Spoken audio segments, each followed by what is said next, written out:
নমস্কাৰ বন্ধুসকল, মই হিৰকজ্যোতি বৰ্মন। মই আজি আপোনাক বুজাব গৈ আছোঁ অসমীয়া ব্যাকৰণ বিশেষ্য পদ। বিশেষ্য পদ বুলিলে আমি কি বুজো? কোনো ব্যক্তি, বস্তু, ঠাই অথবা ভাৱৰ নাম। বিশেষ্য পদৰ বুলিলে আমি কি বুজো? ব্যক্তি, বস্তু, ঠাই অথবা ভাৱৰ নাম। উদাহৰণস্বৰূপে ৰাজ। ৰাজ এজন কি ব্যক্তি, বিশেষ ব্যক্তি। ৰাজ। গুৱাহাটী। গুৱাহাটী কি এটা ঠাইৰ নাম, বিশেষ ঠাইৰ নাম। কিতাপ। কিতাপ এটা কি বস্তুৰ নাম। আনন্দ এটা কি ভাৱৰ নাম।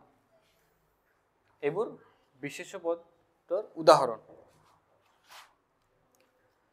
বিশেষ্য পদৰ প্ৰকাৰ। বিশেষ্য পদৰ প্ৰকাৰ কেইটা? বিশেষ্য পদৰ প্ৰকাৰ চাৰিটা। কি কি? ব্যক্তি বিশেষ্য, জাতি বিশেষ্য, সাময়িক বিশেষ্য আৰু ভাৱ বিশেষ্য। এতিয়া আমি নেক্সট পঢ়িম ব্যক্তি বিশেষ্য পদ। এটা বিশেষ ব্যক্তি, ঠাই বা বস্তুৰ নাম। এটা বিশেষ ব্যক্তি। ইয়াতে বহুত ব্যক্তিৰ কথা কওঁ নে?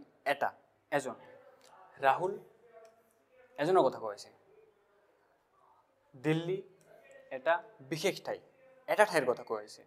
ব্ৰহ্মপুত্ৰ এটা বিশেষ নদী, এটা নদীৰ কথা কোৱা হৈছে। জাতি বিশেষ্য। জাতি বিশেষ্য কি? সাধাৰণভাৱে সকলো বস্তু, ব্যক্তি বা ঠাইৰ নাম। সকলো বস্তু। মানুহ, ইয়াতে আগৰ যিটো আমি পঢ়িলোঁ ৰাহুল এটা বিশেষ ব্যক্তি। মানুহ, ইয়াতে এটা মানুহৰ কথা কোৱা হোৱা নাই, মানুহ বহুতো মানুহ হ'ব পাৰে। নদী, ইয়াতে ব্ৰহ্মপুত্ৰ অকল ব্ৰহ্মপুত্ৰৰ কথা কোৱা হোৱা নাই, ইয়াতে নদীৰ কথা কোৱা হৈছে। এইটো আমি বহুতো নদী হ'ব পাৰে। নেক্সট সামূহিক বিশেষ্য। সামূহিক বিশেষ্য কি? সামূহিক বিশেষ্য বস্তু, বহু বস্তু বা ব্যক্তিৰ দলক বুজোৱা নাম।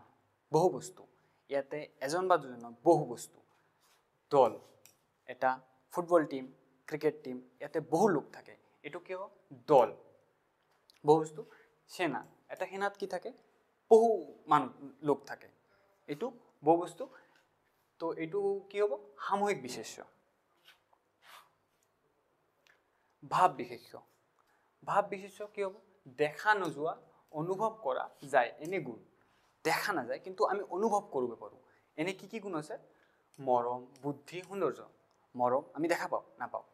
বুদ্ধি আমি দেখা পাওঁ, নাপাওঁ। কিন্তু আমি কি অনুভৱ কৰিব পাৰোঁ। এইটো কি? ভাৱ বিশেষ্য। নেক্সট উদাহৰণ সহকাৰ্য। বাক্যত বিশেষ্য পদ চিনাক্ত কৰক। বাক্যত বিশেষ্য পদ আছে, এইটো আপুনি চিনাক্ত। ৰীতা বিদ্যালয়লৈ গ'ল। ৰীতা, ৰীতাটো কি বিশেষ্য পদ। এইটো কি বিশেষ্য? ব্যক্তি বিশেষ্য। এয়াই আছিল আজিৰ বাবে, ধন্যবাদ।